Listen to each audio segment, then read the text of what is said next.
Bismillahirrahmanirrahim. Assalamualaikum warahmatullahi wabarakatuh. Kembali lagi dengan saya yang akan melanjutkan latihan dari pembuatan GXFox ini. Ini masih dengan latihan yang sebelumnya, itu latihan 3. Kita akan lanjut ke latihan 4. Di sini hampir sama dengan latihan 3. Yang membedakan di sini kita ada tambahan emergency stop gitu untuk inputannya, yang tadinya 2 menjadi 3. Oke. Paling nanti saya akan mencoba membedakan pada rangkaiannya dengan cara memakai bantuan memori. Di sini saya akan coba merubahnya dari Y0 menjadi M0. Lalu ini juga sama, saya rubah ke M0. Oke. Lalu di sini dia kan ada tambahan emergency stop. Artinya kita juga butuh sambungan gitu. Butuh sambungan dari outputan yang sudah kita simbolkan dengan memori M0. Kita sambungkan dengan si emergency stop tadi. Emergency stop yang disimbolkan dengan normally close, agar ketika normally close ini kita beri force, dia akan memutus memori M0 yang akan memutus semua arusnya. Dan saya akan mencoba untuk mensimbolkan memori output ini dengan simbol misalkan pakai Y0. Langsung kita coba saja ya. Kita paralelkan terlebih dahulu M0-nya, kita simbolkan dengan normally open.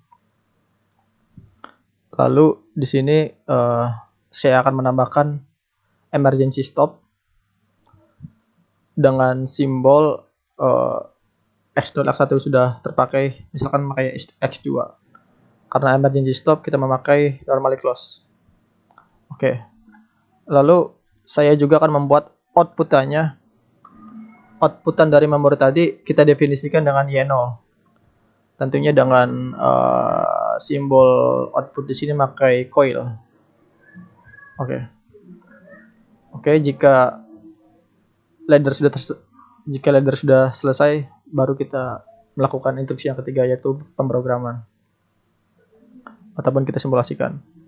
Kita compile terlebih dahulu, kita reboot all, kita kunci, lalu kita tekan tombol start atau stop simulation, start or stop simulation. Kita run. Oke, sudah selesai kita start, lalu kita close. Nah, seperti biasa, untuk arus itu biasanya ketika mulai di start simulasikan, si arus ada di jalur yang terakhir, yaitu di reset ini, ada di terakhir. Dan untuk tombol emergency stop, karena bentuknya normally close, pasti sudah teraliri aliran listrik. Oke, langsung saja kita coba untuk memberi force pada inputan start X0. Modify value, kita beri force. Oke. Setelah saya beri force, di sini si M0 ini aktif oleh input X0 ini. Sudah aktif, di mana ketika si M0 ini aktif, dia akan meneruskan yang bagian paralel ini yang mendefinisikan dengan Y0. Y0 ini menjadi outputan yang dimaksud, yaitu conveyor motor 3 fase ini yang disimbolkan dengan Y0. Oke. Lalu untuk mematikannya hanya dengan menekan tombol inputan stop pada reset, kita beri force. Nah, di sini kita lihat si Y0 ini akan mati ketika tombol stop pada X1 ini kita beri force. Oke, kita kembalikan lagi. seperti yang sebelumnya agar si M0 ini tetap aktif, si set ini. Lalu kita pergunakan tambahkan emergency stop ini. Jadi ketika si conveyor motor 3 fase tadi sudah aktif, misalkan kita dia sedang pada posisi aktif si setnya, lalu kita beri force pada tombol emergency-nya. Nah, ketika kita beri tombol force pada emergency-nya yang tadinya normally close, dia akan memutus sehingga output keluaran dari YN0 conveyor ini akan mati juga. Oke, cukup sekian penjelasan dari saya mengenai pembuatan latihan 4 pada ladder diagram ini. Terima kasih. Wassalamualaikum warahmatullahi wabarakatuh. Setelah kita sudah membuat ladder diagram di DSWorks 2, kita akan mengimplementasikan ke bagian PLC-nya atau bagian tahap wiring. Langsung saja. Pertama seperti biasa, saya mengambil tegangan DC atau tegangan DC 24 volt SS, lalu untuk komnya kita sambungkan ke negatif 24 volt atau 0. Lalu kita jumper ke push button 1 dan push button 2, karena di sini kita pertama-tama hanya memakai 2 input saja. Input buat tombol start X0 dan input X1 sebagai tombol stop. Lalu X0 ini kita sambungkan pada push button 1 sebagai tombol start normally open.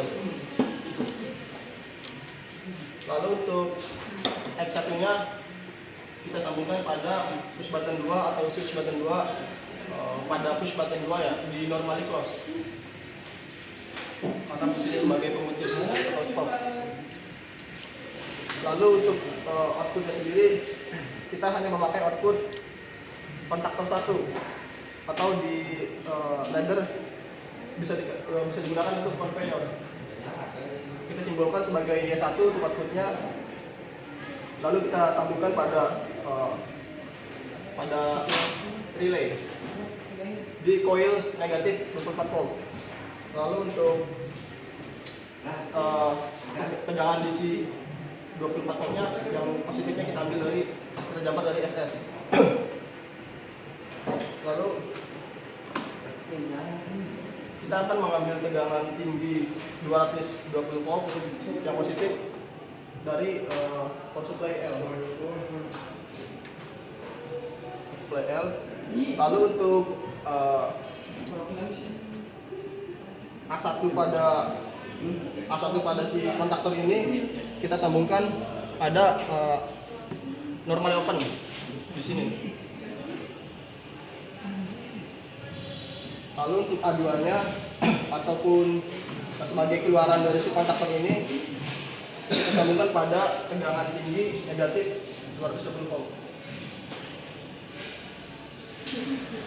Lalu pada ladder diagram kita ada tambahan emergency di mana posisi ketika ditekan posisi mati, lalu ketika posisi diputar ke kanan dia posisi hidup. Jadi kayak kebalikan dari emergency yang seperti biasanya. Untuk kabel yang kuning ini dijadikan sebagai inputan. Kita sambungkan pada inputan yang baru X2. Lalu untuk keluarannya kita jumper ke negatif plus 24 volt, negatif 24 volt. Karena fungsinya sebagai pemutus pertama. Otomatis kita sambungkan pada bagian push button ini. Lalu yang terakhir kita sambungkan, kita beri arus pada si PLC ini dengan mengambil power supply dari sini. Kita sambungkan.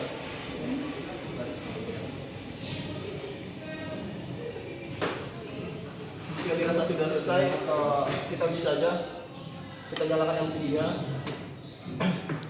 lalu aktifkan ini, lalu juga beri arus pada PLC. Oke, langsung saja kita coba. Kondisi kontaktornya seperti ini, posisi lagi mati ya, atau tidak aktif. Saya coba untuk menekan tombol start pada push button 1 atau switch button 1 untuk mengaktifkan kontaktor. Oke, aktif. Lalu yang kedua kita matikan atau kita nonaktifkan si kontaktor ini dengan menekan tombol stop normally close. Oke. Lalu untuk menguji si emergency ini, kita aktifkan dulu ya si kontaktor ini atau switch button ini agar kita tahu apakah si emergency ini berfungsi atau tidak. Kita aktifkan dulu, lalu kita aktifkan juga bagian emergensinya ya. Nah, kita lihat bahwa kontaktor mati ketika emergency diaktifkan. Oke, cukup sekian. Terima kasih.